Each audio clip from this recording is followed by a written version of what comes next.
আসসালামাইকুম গাইস, এই দেখেন চিংড়ি মাছ দিয়ে এই যে লতিতে বসাইছি।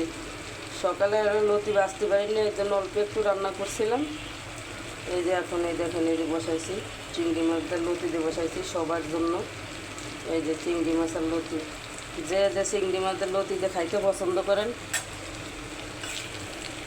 কে কে পছন্দ করেন লাইক কমেন্ট শেয়ার করে জানাইবেন, আর কার কার ভালো লাগে জানাবেন।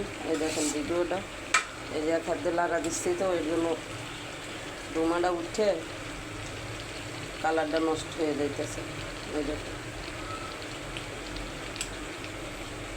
এই যে দিছি, তেলটা বেশি দিছি, কারণ লতিতে একটু তেল বেশি না হইলে, লতিতে একটু তেল বেশি না হলে খাওয়া যায় না। লতিটা একটু খসখসে, তো কচু জিনিসের লতি এইগুলাতেই বেশি লাগে, তেল লাগে বেশি। এই দেখেন কত সুন্দর হয়েছে লতিটা, দেখছেন?